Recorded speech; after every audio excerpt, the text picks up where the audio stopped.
Next on Unsolved Mysteries. First, they were pen pals, then secret lovers. But that was just the beginning for a young school teacher and a convicted bank robber.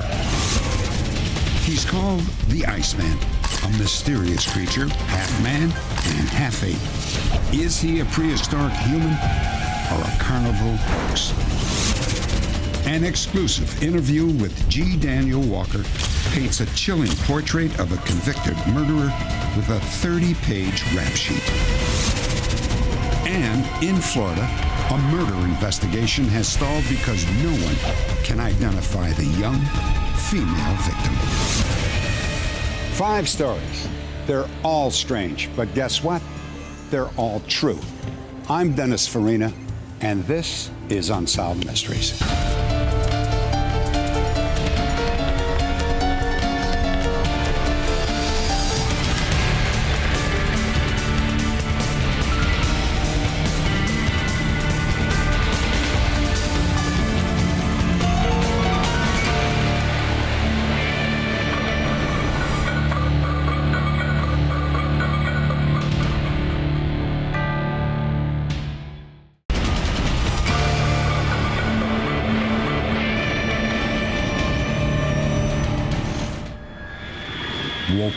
A maximum security prison in Massachusetts. Hi, Karen. Take Richard to be my husband.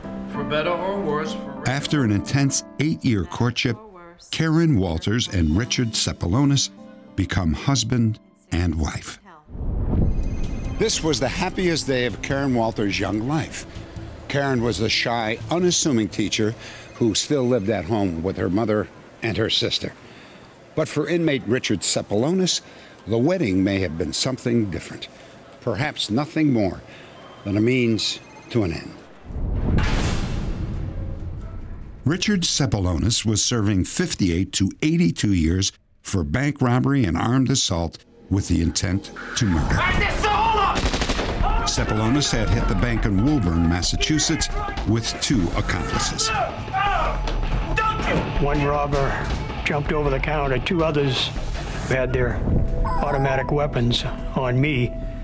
One in front of me, one behind me. Open the door! I can't. It's on a timer. Switch! Open it. The man in front of me put the weapon under my chin and waited what seemed like a long time, which was probably just a second or so, and said, "Come on, let's get out of here." He says, "If we see a cop outside, I'm going to kill the cop, and I'm going to come back in and kill you." The armed robbers made off with more than $17,000 in cash. A silent alarm brought an unmarked police unit within seconds. Anyone hurt? Everyone's fine. They've got guns. The red Mustang. The bank manager pointed the direction in which the getaway car had left the bank. I followed behind the car. There was probably 3 to 4 colonists behind him going down the street. I'm in pursuit of a red Mustang heading east on Cambridge. And that's when they started firing machine guns. I put my gun out the window and fired 2 warning shots in the air. At that point, the person that was hanging out the window shooting on the passenger side went back into the car, and they pulled in front of a car that was going in the same direction and opened fire on the driver of the car. To create a diversion, the robbers shot and wounded a 60-year-old woman. It gave them just enough time to escape. 2 months later, Richard Cepolonis was tracked down in New York City. He was convicted and sent to Walpole State Prison, a maximum security facility. Over the next 5 years, Cepolonis was the perfect inmate. Then he met Karen Walters. At the time, Karen was attending William Patterson College in her home state of New Jersey. Walters was doing a project while she was attending college, and this project involved writing to a prisoner in a correctional system, and by chance, she selected Cepolonis. This campaign, this letter-writing campaign, grew and grew, and shortly after that, she began visiting him. Karen. Richard?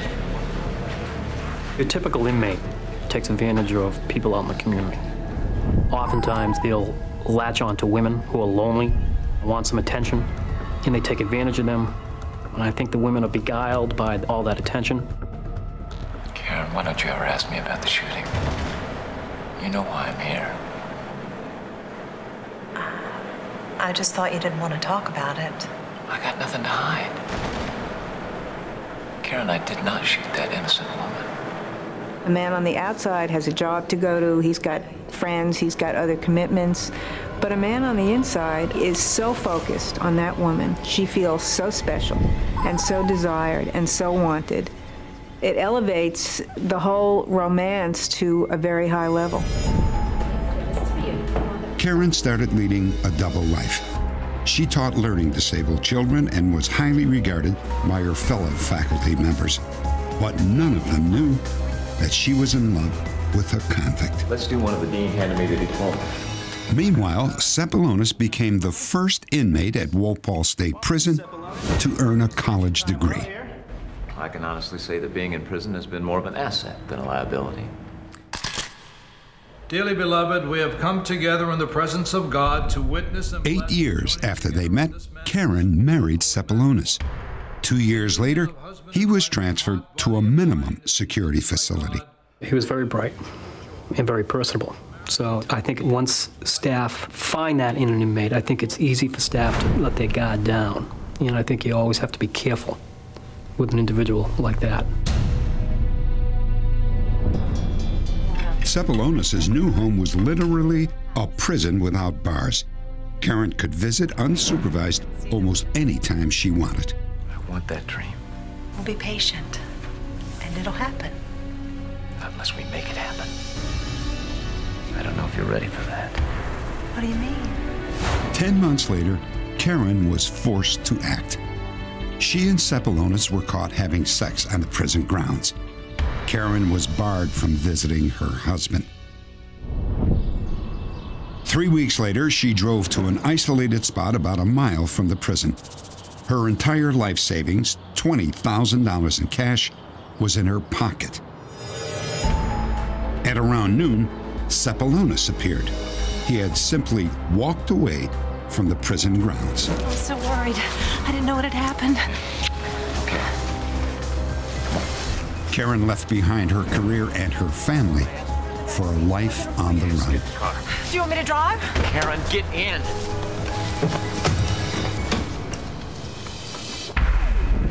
Update. After a recent broadcast, a viewer in Minnesota recognized Karen's photograph. A task force, which included FBI and police, staked out this house where Cepolonis and Walters were living. As soon as he pulled into the parking lot and got out of the vehicle, one of the task force members was right there with him, so he jumped out, drew his weapon, ordered Cepolonis not to move, and at that point other task force members got there, jumped out, and assisted in the arrest. Karen Walters was picked up 20 minutes later.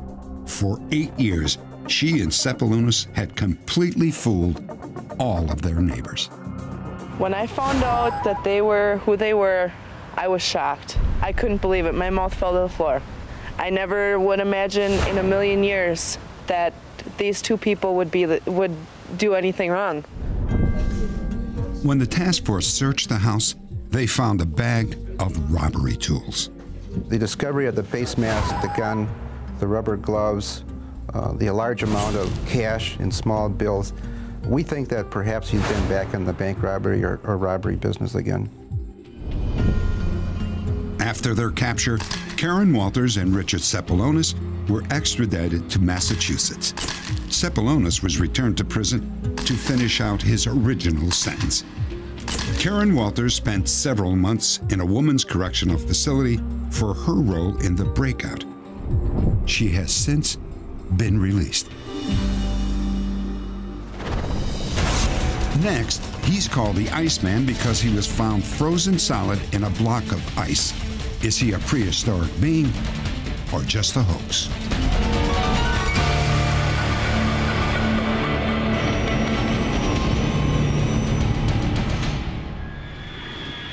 Altura, Minnesota. Well, as you can see, gentlemen, these are not ideal circumstances in which to view the exhibit. On a chilly December evening, a promoter named Frank Hansen led two scientists into a dimly lit barn. Mr. Hansen, is the exhibit ever shown outside the trailer? No, it is always shown only in the trailer. Ivan Sanderson and Dr. Bernard Heuvelmans, experts in the study of undiscovered species, were not prepared for what they were about to see. Gentlemen, here is the exhibit.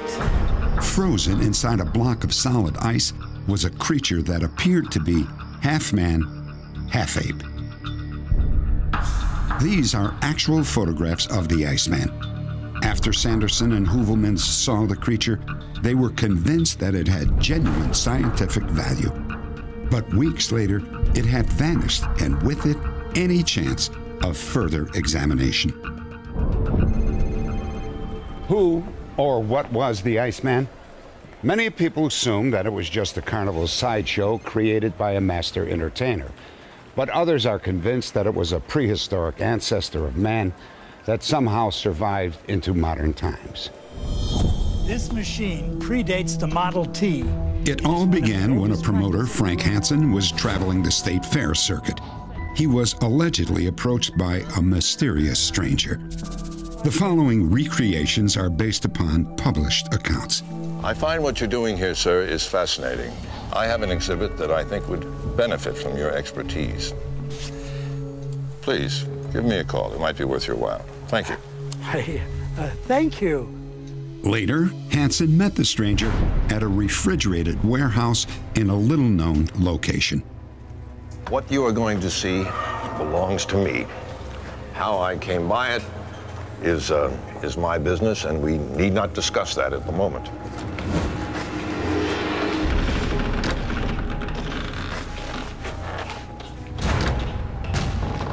Is it real? Where did you get this from?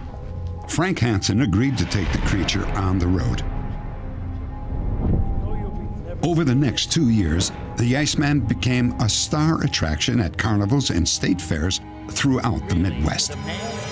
Zookeeper Bob Shipleski saw the Iceman when he was 18 years old. What I was looking at was not made out of latex. It was not made out of rubber. It did not appear to be a man-made thing. But I, as far as my opinion, I don't know what I was looking at. But I'm sure I was looking at something dead. Environmentalist David RIVARD also saw the exhibit. The first thing that went through the average person's mind was that this was not a wax animal that he had there. This was some kind of a formerly live animal that was in the block of ice. Dr. Terry Cullen is a zoological and veterinary researcher. I had long been an aficionado of sideshows and going to see them. Always had a great time trying to find out what they were doing and what they did to fool the public. Cullen first saw the Iceman when he was 17. He says the creature appeared to be a 6-foot-tall adolescent male. It was covered with medium-length hair and had highly visible follicles. Cullen also noticed a traumatic injury to the left side of the Iceman's face. There was a noticeable odor coming out of this casket. The one thing that there is no doubt in my mind about is that the thing that I observed, the carcass that I observed, was in fact made out of some sort of flesh. Well, young man, you've been here before, haven't you? Yes, I have. Well, Terry was hooked. He returned to the exhibit a number of times. Once, he even snuck in a magnifying glass. There was something of a death grimace on the face. The upper lip was pulled back a bit. I was able to observe all 4 incisors, which were very large, very squarish, very much like an orang's incisors. Whatever this was, it was important enough to get the necessary scientific personnel in there to view it. Kid, I've been to a lot of sideshows. These things are always fake. No, this one's amazing. I think this one's real. Eventually, Terry convinced an anthropologist from the University of Minnesota to take a look at the creature. He was in there perhaps 10 to 15 minutes, came back out again, and he started walking past where I was standing, and he had sort of a dreamy look on his face, and I came zipping up to him. What'd you think? It's amazing. Yeah? I mean, well, tell me. No, I can't. It's really amazing. What'd you see out of it? I mean, what did you... Thank you. Yeah. I remember being practically close to tears from frustration that I had finally gotten someone who at least had some credibility in the field of anthropology to look at this thing. And I couldn't even get 6 words out of the gentleman. Now, reasons for that I can't even speculate on. At that point, I decided I would have to pursue other avenues. Terry finally convinced Sanderson and Heuvelmans to examine the Iceman. Sanderson and Heuvelmans were both convinced that, in fact, this carcass was the genuine carcass of some unknown form of animal or hominid. When the scientists published their findings, Frank Hansen became the center of attention. Before long, the local sheriff stopped by his farmhouse. Look, Frank, taking a cadaver over state lines is illegal, and if it's the real McCoy, how did he get dead? Listen, you can come with me and we'll look at it together. That same night, Frank Hansen left town, taking his controversial exhibit with him. A few months later, Hansen was back on the circuit with a replica of the mysterious creature. The whereabouts of the real Iceman are still unknown. This thing may one day be understood by us as a genuine object, as a true representative of something primitive and man-like that is still living today. If, under other circumstances, this kind of thing is found and described and matches those extensive descriptions by Sanderson and Heuvelmans, then we would know that this was the real thing that they saw. What was the Iceman? A primitive human-like species preserved until the present day, or an elaborate hoax? And what happened to the original? Frank Hansen may have the answers, but he declined to be interviewed. At one point, Hansen said the Iceman was a man-made illusion, but he has changed his story many, many times. For now, it seems that the legend of the Iceman must remain a mystery. Next, a young man becomes the innocent victim of a killer in a neighborhood where gangs rule.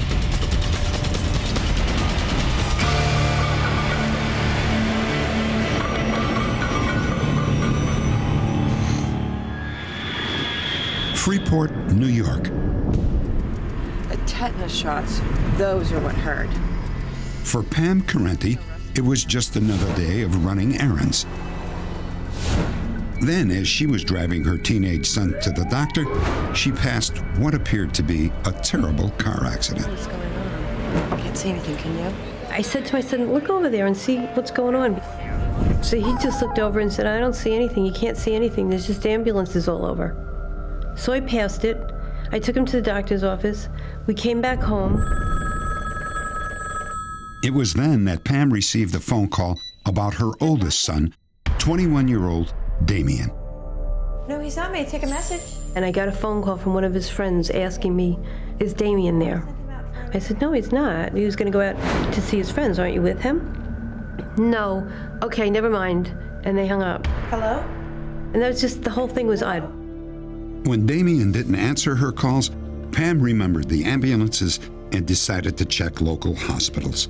I called South Nassau Hospital. Hi, my name's Pam Corrente. And said, do you have a Damien Corrente there? Yes, who is this? I said, this is his mom. I said, is he there? Is he okay? Why didn't anybody call me? Why aren't I being informed? What's going on? Just tell me what's going on. And she said, didn't the detective come to your house yet? Within minutes, Pam was at the hospital. Her son Damien had been involved in the incident she saw earlier, but it was no traffic accident. My son was there on the bed, and he was in a hospital gown, and he looked like a complete angel. And I went to hug him, and there was blood on my hand. Oh, God. When they told me he was shot 5 times in the head, I couldn't comprehend it. Everything went crazy at that point. I saw my wife crying on the other side of the door. There was the nurse. I said to her, what's the matter? She said, he's dead. Just like that. I'm so sorry. Something died in me that day, too. Pam Corrente and her husband, Damiano, soon learned that their son had died in a gang shooting. As if that wasn't enough, there were allegations that Damien himself was a gang member. To Damien's grieving parents, it just did not make sense. Damien was a pre-med student at Stony Brook University, and he had an ambition, and that was to go to college and get his degree and become an anesthesiologist. My son had absolutely no gang affiliation. That was proven over and over. It was written in every newspaper. He was absolutely not a part of a gang and had no gang affiliation. What time are you gonna be back? Before dinner. Dinner's at 6:30. All right. Okay, thanks, honey. I appreciate it. Okay. In the weeks leading up to his death, Damien had returned home from college for winter break and started hanging around with friends from high school. One of those friends Yo, Harold. was a man by the name of Harold Zambrano. Good looking, kid. Yo, pop your trunk for me, yo? Yeah, sure. Harold was a 19-year-old member of a local gang called Nientes. I was just looking for these punks. These punks? Why? What's up? Harold told Damien that 2 days earlier, he was jumped by members of MS-13, a violent El Salvadorian street gang originally from Los Angeles. Crack me over the head with a bottle. Oh, that looks horrible. Yeah, I know, son. Harold asked Damien for help. Damien had the biggest heart in the world. It was part of his problem. Anybody asked him for anything, he would do it and he would be there, even if he had his own plans. That's not right. I know, yo. That's why you got my back, son. We're gonna go look for these cats. Yeah, I got your back. Damien Corrente, on the day that he died, I'm sure had no idea as to what he was getting involved in. Harold Zambrano, being a gang member, probably never publicized that fact to Damien. At a local strip mall, Harold found what he was looking for. Yo, that's one of them. That's one of them right there. Stop the car, stop the car. 19-year-old Herman De Leon. Herman De Leon is a known MS-13 member and was wearing the colors, so there was no question in their mind that they had found somebody. Yo, we're friends now, son. They approached Herman De Leon. Who are you? Well, you don't play stupid, son. Did you do this? Oh, my God. They confronted him with the injury to Harold Zambrano. I didn't do that. Y'all was over here waiting for my girl. Yo, what are you talking about? Waiting for your girl. You lying, son. He was there at the laundromat with his girlfriend. De Leon admitted that he was an MS-13 member and told him that he had nothing to do with that particular incident. You do nothing like that, son. It's not worth it. Get everybody good. Zambrano and those guys indicated that they respected the fact that he was with his girlfriend and they wouldn't cause him any trouble while he was with his girlfriend. Forget about it. Damien, Harold, and the others returned to their car. Then 2 more members of MS-13 showed up. What you do, man? That's one of our boys, kid.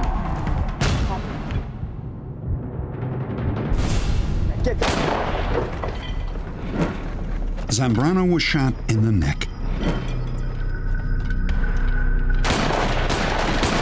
Damien was shot 5 times in the head.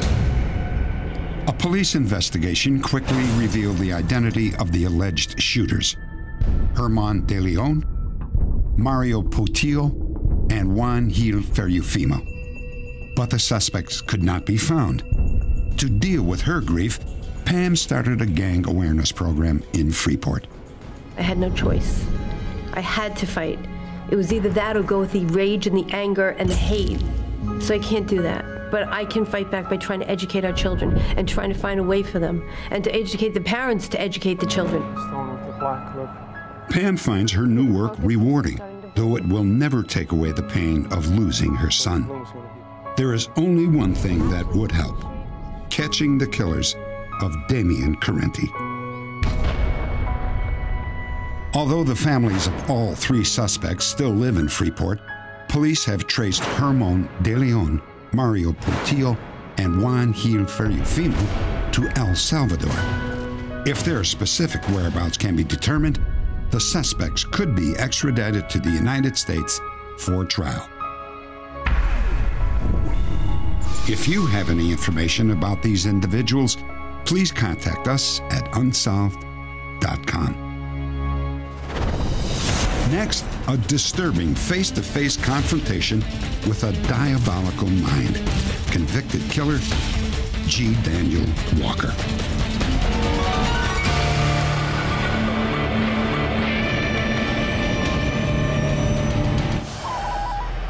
For years, scientists and philosophers have struggled to answer this question. Are people born as psychopaths, or do they become psychopaths because of their environment? If I were to cast my vote in one direction or the other, I'd probably say that it's more likely that they're born, not made. I think that there are fairly strong genetic contributions to all personality traits, including the personality traits that make up psychopathy. I think it's pretty clear that while people may have an inherited susceptibility to certain kinds of violent crimes, that individuals who go on to produce these kinds of abominable crimes are created. They're shaped by their families, they're shaped by their societies, they model the culture heroes in their civilization, and they go on to commit these abominable acts. Big deal. Death always went with the territories. I'll see you in Disneyland. The best way to understand the mind of the criminal psychopath is to talk to the experts, the killers themselves. You're about to meet G. Daniel Walker. Walker is a dangerous and diabolical murderer.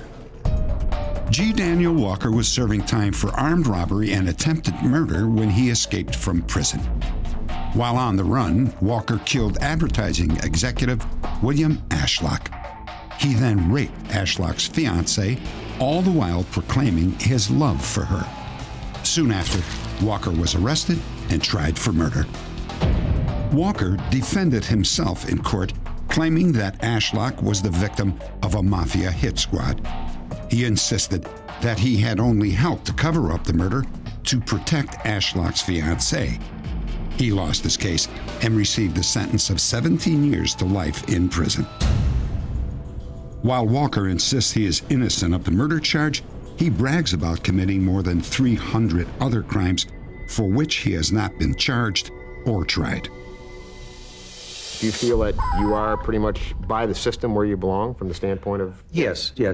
I'm convicted of murder. I've always denied that I was the one that did the actual shooting in that particular case, but I've taken a witness stand. We asked former FBI criminal profiler Robert Ressler to interview G. Daniel Given Walker. the same set of facts, I would do it again.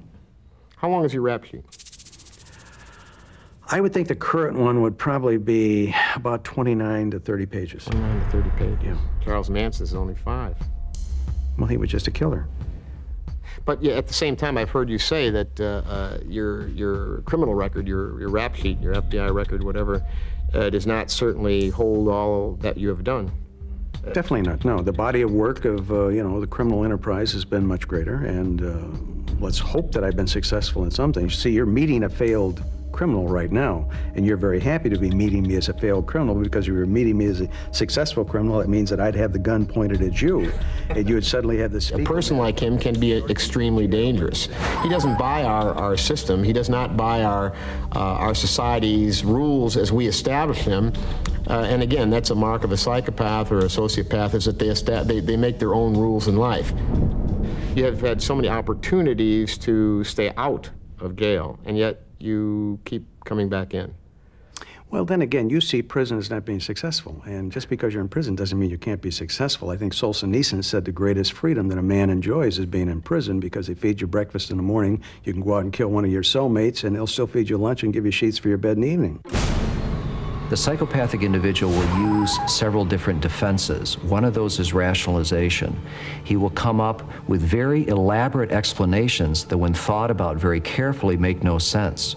Institutions are not that unsatisfying. You got to remember, I don't have to go out and kill any cows. They're going to do all that for me. I don't have to go out and cook any meals. I don't have to wash any dishes. They're going to do all those things for me. So the institution becomes a wife by nature. They're going to wash my dirty socks for me. They're going to do all of the things that I don't necessarily like to do. So if that's becoming institutionalized, I'm happily married. If you had the option, would you leave? I've had the option to escape. I have escaped, as you know. Juries have tried me and never found me guilty of escape. I've always represented myself in those cases. There is a certain excitement when you have escaped from a major penitentiary and you know that the red lights are right behind you, you know the sirens are going, there is a certain excitement that it's better than sex. So yes, there is that possibility that there may be a 14th escape. You know, I've heard that before from other people. It's exciting. Yeah, the excitement is a high factor in maintaining a life the way you have. And oftentimes you'll find that the people who are pursuing you will lose the scent, so you have to go back and show them, no, you've got to turn this way, fellas, you know, to keep the chase going. And I've done that. They will draw the interview into what we call a narcissistic twinship, where they will try to do things to show in what ways they are similar to the interviewer. And oftentimes the interviewer is both flattered and caught off guard. You know the minute you've taken down a perpetrator and you've taken them down that you guys get together and give the high five and say, good God, we did that. Oh, that was a great job, you know?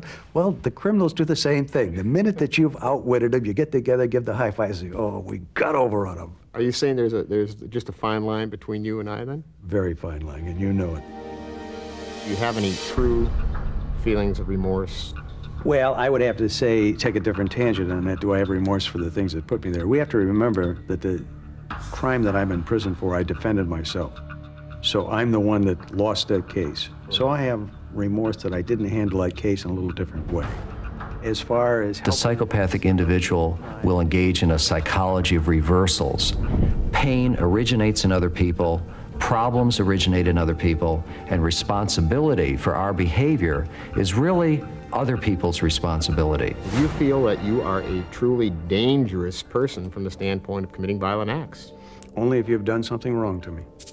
I think what you're referring to is the fact... From prison, Walker somehow managed to have highly toxic poison imported into the United States. A deputy district attorney who had once prosecuted Walker became terrified that he might be Walker's target. So when suddenly the system discovered that I had 2.2 pounds of poison in the United States, they went crazy. Like, what does G. Daniel Walker want with this poison? Well, the little lady that lives in Dubuque, Iowa, that has an antique collection that's never heard of the name G. Daniel Walker, knew that I didn't have that poison for her, so she had no concern. There were a lot of deputy attorney generals, a lot of assistant United States attorneys that suddenly became very uncomfortable, and there were a lot of judges that became uncomfortable. And they started a major investigation. They indicted me, a two-count indictment for importing this poison. They spent about $1,300,000 working up a prosecution, and then they folded their tent because they found out that I hadn't broken the law. Did you use poison? They've never found any sufficient evidence to charge me with having used it, but it certainly caused one deputy attorney general in the state of California to go through his cabinets and take all ingestible items out, toothpaste and liquor, and finally his wife said, well, gee, it could be in the carpet, so they recarpeted their home, and finally they sold the home and moved. So in other words, creating paranoia in a person can be oftentimes even more insidious than just making verbal threats. It's a better gamesmanship than doing physical violence, because fear lives with you 24 hours a day. Fear never goes away. If you kill somebody, that's over. Or attempt to kill somebody. Yes, or if you've hurt them, you know, and as long as the pain is there, but fear is a pain that lives with you forever. G. Daniel Walker has been denied parole at least 7 times. If the state does grant him parole on the murder charge, Walker still faces a 50-year term on federal charges that stem from credit card scams he operated from inside prison.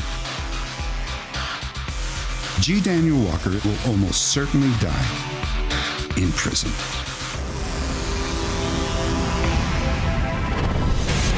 Next, the reunion of a young man and the woman who saved his life. And coming up, a sheriff in Florida searches for the identity of a murder victim.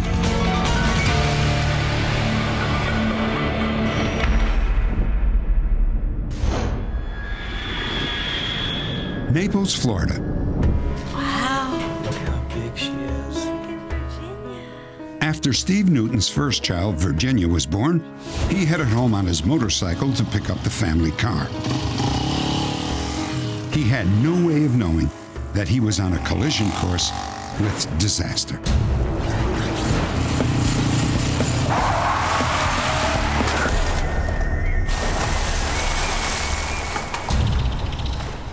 I just remember coming straight down on my head.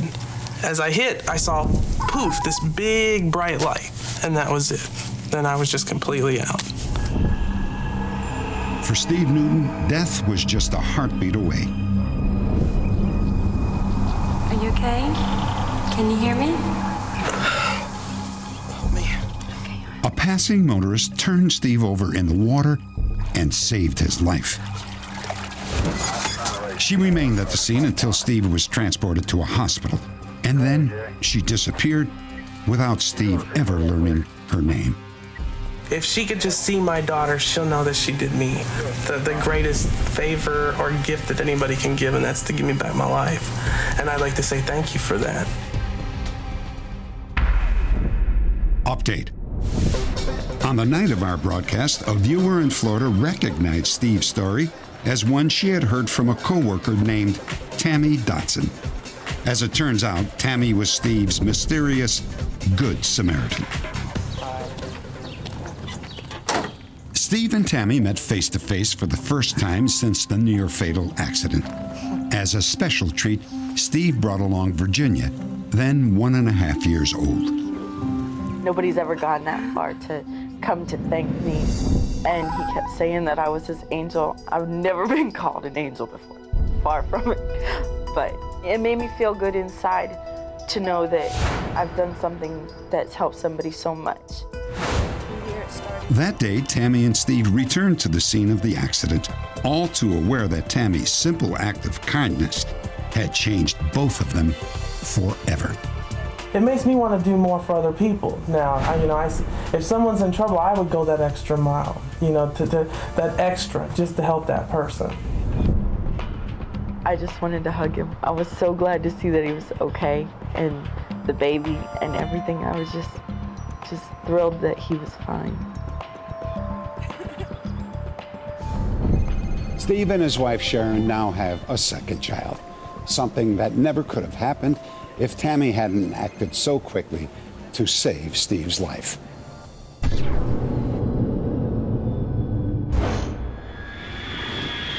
Lake Panasoffkee lies in the heart of the vast Florida wetlands. Crossing the lake's eastern shore is Interstate 75, which connects Florida with the rest of the Southeast. Two teenagers are hiking along the interstate heading north from Tampa when they notice the outline of a human form in the shallow water. Hey, look at that. What is that? Authorities retrieve the badly decomposed body of a young woman. She appears to have been strangled. A man's size 36 belt is still wrapped around her throat. Investigators determine that the woman may have been in her late teens or early 20s. She has no identification and has been dead for approximately 3 weeks.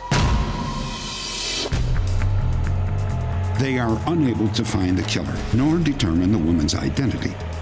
No one comes forward to claim the body. 6 months pass. The young woman is laid to rest beneath a small metal marker that simply reads, Jane Doe. 10 years later, Jamie Adams becomes the sheriff of Sumter County. He begins to review the department's unsolved cases and is particularly disturbed by the murder of this young woman. It bothers me that this young girl had never been identified. And being a daddy and a granddaddy, I just couldn't accept the fact that somebody out there couldn't come forward and let us know who this young girl was. It's something that I had to do, and I just feel deeply that it's a mission that I've got to accomplish. A year after he took office, Sheriff Adams officially reopened the case. He obtained a court order to have the body exhumed. Dr. William Maples, one of the nation's foremost forensic anthropologists, was brought in to assist with the new investigation. The re-examination of the remains ordered by Sheriff Adams gave us a piece of information that is crucial, something that wouldn't have been known had it not been for Sheriff Adams, and that was that she had orthopedic surgery to her right ankle. This was done by an orthopedic surgeon who wound a tendon through holes drilled in the bones of the ankle. It is a Watson-Jones or modified Watson-Jones technique. The family or the physician may remember this. Sheriff Adams next contacted Linda Gallinier, a forensic artist renowned for her ability to create accurate composite drawings based on skeletal remains. One of the first things we do are get photos of the skulls, and it's important for those to be to scale, the same size of the skull. We use the crime lab to do that, and they bring forth the profiles and facial front of the skulls themselves. Then an artist will sit down and will put either tissue paper or some type of matte acetate over it so we can still see the photograph but draw. And we actually plot the tissue depth using these charts, and you just mold that face until it comes to life on paper. Little Miss Panasoffkee was beginning to come alive for Sheriff Adams. Next, he asked Linda to create age regression drawings, approximating how the victim might have appeared, first at age 12 and then at age 6. This technique had never been used before in law enforcement. I needed something that I could put her back in time with the hopes that maybe a school teacher, Sunday school teacher, or even a classmate that had went to school with us, say when she's in the 5th grade or the 1st grade, that would remember. Sheriff Adams has mailed flyers to more than 3,000 law enforcement agencies throughout the United States and Canada. He has contacted hundreds of hospitals and followed up hundreds of leads. Still, the identity of Little Miss Panasoffkee remains a mystery. I know that there's a loved one, there's a mother, a father, an aunt that knows and loves this young girl. And I think I owe it to them to try to identify this young girl and get her buried in the rightful place and take her home. The young woman was 5 feet 2 inches tall, weighed about 100 pounds, and was approximately 20 years old. In addition to the Watson-Jones surgical technique that had been performed on her ankle, the young woman had extensive dental work, including crowns, caps, and fillings. The examination also revealed that she had given birth to at least one child. These clues suggest that the victim was well cared for and may have left a family behind. If you have any information that can help identify this young woman, please log on to our website at unsolved.com.